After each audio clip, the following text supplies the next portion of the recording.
परमेश्वर का आत्मा मुझ पर है, क्योंकि उन्होंने मुझे दीनों को शुभ संदेश सुनाने के लिए चुना है। उन्होंने मुझे भेजा है कि मैं बंदियों को मुक्ति और अंधों को दृष्टि पाने का संदेश दूं, सताए हुए लोगों को मुक्त करने के लिए और यह घोषणा करने के लिए कि समय आ गया है जब परमेश्वर अपने लोगों को बचाए। वे ठीक कहते हैं। एक बार दो व्यक्ति प्रार्थना करने मंदिर गए। एक धार्मिक गुरु और दूसरा चुंगी लेने वाला था। धार्मिक गुरु अलग खड़ा होकर यूं प्रार्थना करने लगा, परमेश्वर, मैं आपका धन्यवाद करता हूं कि मैं दूसरों की तरह लालची, बेईमान और व्यभिचारी नहीं। मैं आपका धन्यवाद करता हूं कि मैं इस चुंगी लेने वाले जैसा नहीं। सप्ताह में 2 बार उपवास रखता हूं, आमदनी का 10वां आपको देता हूं। परंतु चुंगी लेने वाले ने दूर ही खड़े होकर स्वर्ग की ओर आंखें उठाए बिना अपनी छाती पीट पीट कर यह कहा, हे परमेश्वर, मुझ पापी पर दया कर। मैं तुमसे कहता हूं, धार्मिक गुरु नहीं परंतु यही चुंगी लेने वाला परमेश्वर की दृष्टि में धर्मी ठहरा और अपने घर गया। जो अपने आप को बड़ा मानेगा वो छोटा किया जाएगा, परंतु जो अपने आप को छोटा मानेगा वो बड़ा किया जाएगा। मेरे पास आओ और मेरे वचन सुनो, मेरी मानो और तुम जीवन पाओगे। प्रभु को खोजो जब तक वो मिल सके, उन्हें पुकारो जबकि वो पास है। दुष्ट अपनी दुष्टता और अधर्मी अपने बुरे विचार छोड़कर परमेश्वर के पास आए और वे उन पर दया करेंगे और उन्हें पूर्ण क्षमादान देंगे। तुम आनंदित रहोगे और तुम्हें शांति मिलेगी। हाय तुम पर जो अब हंसते हो, तुम रोगे और विलाप करोगे। अफसोस जब लोग तुम्हारी बड़ाई करें, क्योंकि उनके पूर्वजों ने भी झूठे भविष्यवक्ताओं के लिए यही किया। पर मैं तुम लोगों से कहता हूं, शत्रुओं से प्रेम रखो, घृणा करने वालों का भला करो, जो श्राप दे उन्हें आशीष दो, बुरा करने वालों के लिए प्रार्थना करो। तुम्हारे एक गाल पर कोई थप्पड़ मारे तो उसकी ओर दूसरा भी फेर। कोई तुम्हारा अंगरखा ले तो अपनी कमीज भी उसे दे दो। किसी भी मांगने वालों को मना मत करो। यदि कोई तुम्हारी वस्तु ले ले तो उसे वापस मत मांगो। तुम वही करो जैसा व्यवहार तुम दूसरों से चाहते हो। यदि तुम अपनों से प्रेम रखने वालों से प्रेम रखते हो तो तुम्हें आशीष क्यों कर मिलेगी? पापी भी अपने प्रेम रखने वालों से प्रेम रखते हैं। और यदि स्वयं पर भलाई करने वालों की भलाई करते हो तो तुम क्यों कर आशीष पाओगे? पापी भी ऐसा ही करते हैं। आरोप मत लगाओ तो तुम पर भी नहीं लगेगा, दोष मत लगाओ तो तुम पर भी दोष नहीं लगेगा। क्षमा करो तो तुम्हें भी क्षमा मिलेगी, दो तो तुम्हें भी दिया जाएगा। जिस नाप से नापोगे उसी से तुम्हारे लिए भी नापा जाएगा। अंधा अंधे को मार्ग नहीं दिखा सकता, ऐसा करने पर दोनों ही गड्ढे में गिरेंगे। अपने भाई की आंख के तिनके को क्यों देखते हो जबकि अपनी ही आंख का लट्ठा नहीं देख पाते? मार्ग के किनारे गिरे बीज उन्हें दर्शाते हैं जो वचन सुनते हैं, पर शैतान आकर उनके मन में से वचन चुरा लेता है ताकि वे विश्वास करके कहीं मुक्ति न पाले। पथरीली भूमि पर गिरे बीज उन्हें दर्शाते हैं जो वचन सुनकर आनंद से ग्रहण करते हैं, पर जड़ नहीं पकड़ पाते। वो कुछ देर तक विश्वास करते हैं और परीक्षा की घड़ी आने पर टिक नहीं पाते। झाड़ियों में गिरे बीज उन्हें दर्शाते हैं जो वचन सुनते हैं, परंतु जीवन की चिंताओं, धन, मोह व भोग विलास में फंसने से उनके फल कभी नहीं पाते। वे बीज जो अच्छी भूमि पर गिरे उन लोगों के प्रतीक हैं जो वचन सुनकर उसे भले और आज्ञाकारी मन से ग्रहण करते हैं और फलवंत होने तक उन्हें संभाले रखते हैं। मांगो तो तुम्हें दिया जाएगा, ढूंढो तो तुम पाओगे, खटखटाओ तो तुम्हारे लिए द्वार खोला जाएगा। क्योंकि जो मांगता है उसे दिया जाता है, और जो ढूंढता है वो पाता है, और जो खटखटाता है उसके लिए द्वार खोला जाता है। तुम में से ऐसा कौन पिता होगा जो अपने पुत्र को रोटी मांगने पर पत्थर देगा या पानी मांगने पर उसे जहर देगा? जब तुम बुरे होकर अपने बच्चों को अच्छी वस्तुएं देना जानते हो तो तुम्हारा परम पिता परमेश्वर अपने मांगने वालों को पवित्र आत्मा क्यों न देगा? अपने प्राणों की चिंता न करो कि हम क्या खाएंगे, और ना ही अपने शरीर की कि क्या पहनेंगे, क्योंकि प्राण भोजन से बढ़कर है और शरीर वस्त्र से बढ़कर। पक्षियों पर ध्यान दो, वे न बोते हैं, न काटते हैं, और न ही उनके कोई भंडार है, फिर भी परमेश्वर उन्हें खिलाता है। और तुम तो पक्षियों की तुलना में कहीं बढ़कर हो। तुमने से कौन चिंता करके अपनी आयु बढ़ा सकता है? जब तुम ये छोटा सा काम नहीं कर सकते तो बाकी चिंता क्यों करते हो? इन फूलों को देखो, ये कैसे बढ़ते हैं। वे किसी तरह का परिश्रम नहीं करते। राजा सुलेमान इनमें से एक के समान भी सुंदर वस्त्र न पहन सका। यदि परमेश्वर मैदान की घास को सजाते जो आज है और कल आग में झोंकी जाएगी, तो निश्चय ही वह तुम्हें भी वस्त्र पहनाएंगे।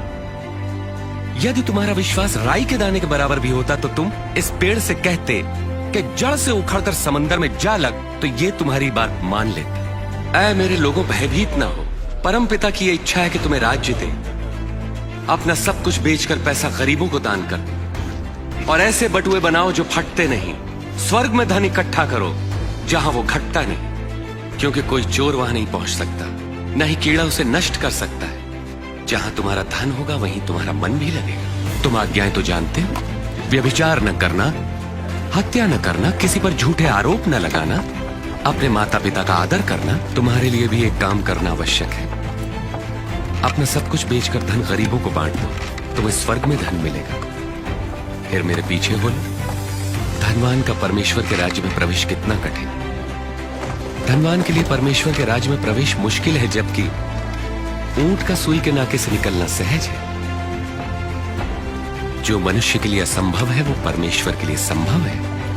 परमेश्वर का राज्य प्रकट रूप से नहीं आता। कोई ये नहीं कह सकता कि देखो ये यहां है या वहां है, क्योंकि परमेश्वर का राज्य तुम में है। वो समय आएगा जब तुम परमेश्वर के पुत्र के आगमन का दिन देखना चाहोगे, पर देख ना पाओगे। जैसे बिजली आकाश की एक ओर से दूसरी ओर तक प्रज्वलित होती है, वैसे ही परमेश्वर का पुत्र भी प्रकट होगा। परंतु पहले उसे बहुत दुख उठाना होगा और इस युग के लोग उसका तिरस्कार करेंगे। मैं कहता हूं, जो तुम देखते और सुनते हो, बहुत से भविष्यवक्ताओं और राजाओं ने देखना और सुनना चाहा, परंतु ऐसा न कर सके। धर्मशास्त्र क्या कहता है? इसका क्या अर्थ है? तुम अपने प्रभु परमेश्वर को संपूर्ण हृदय, संपूर्ण प्राण, संपूर्ण सामर्थ्य, संपूर्ण मन से प्रेम करो। पड़ोसी को अपने समान प्रेम करो। तुमने ठीक कहा, यही करो तो जीवित रहोगे। एक बार एक मनुष्य ने अंगूर की बारी लगाई, उसे ठेके पे देकर लंबे समय के लिए कहीं चला गया।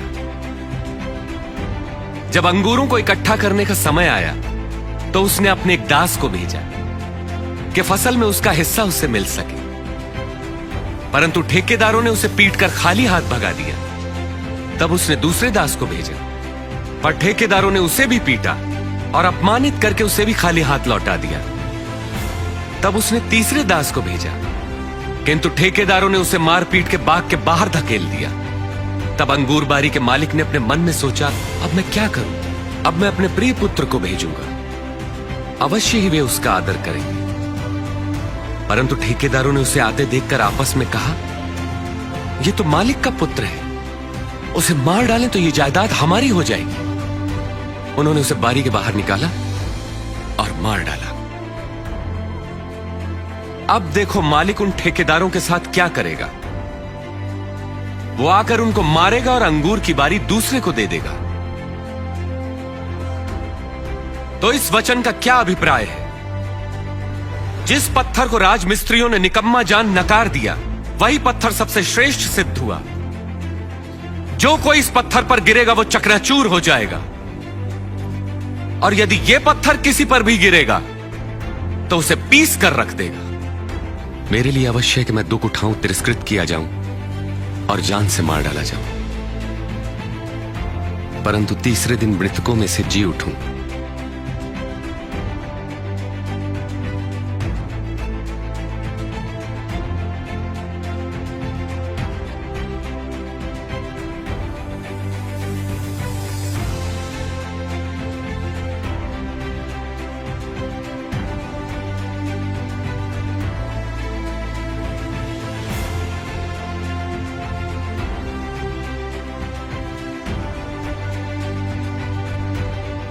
वो समय आएगा जब तुम परमेश्वर के पुत्र के आगमन का दिन देखना चाहोगे, पर देख ना पाओगे।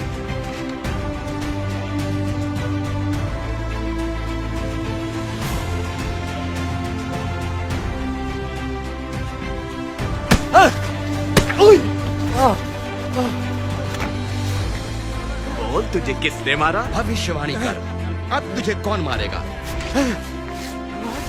बस करो, ये सब बंद करो। इसे सभा के सामने ले आओ।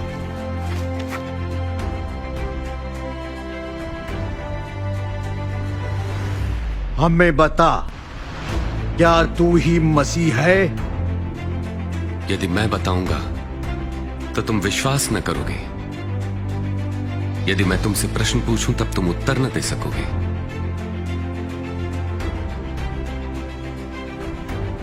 लेकिन अब से मैं निश्चय ही सर्वशक्तिमान परमेश्वर के दाहिनी ओर बैठूंगा। तो क्या तू परमेश्वर पुत्र है? हां, मैं हूं।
जब तुम बुरे होकर अपने बच्चों को अच्छी वस्तुएं देना जानते हो, तो तुम्हारा परम पिता परमेश्वर अपने मांगने वालों को पवित्र आत्मा क्यों न देगा? मेरे पास आओ और मेरे वचन सुनो, मेरी मानो और तुम जीवन पाओगे। प्रभु को खोजो जब तक वो मिल सके, उन्हें पुकारो जबकि वो पास है। दुष्ट अपनी दुष्टता और अधर्मी अपने बुरे विचार छोड़कर परमेश्वर के पास आए और वे उन पर दया करेंगे और उन्हें पूर्ण क्षमादान देंगे। तुम आनंदित रहोगे और तुम्हें शांति मिलेगी। वो समय आएगा जब तुम परमेश्वर के पुत्र के आगमन का दिन देखना चाहोगे, पर देख न पाओगे। धन्य है वे लोग जो मुझ पर संदेह नहीं करते।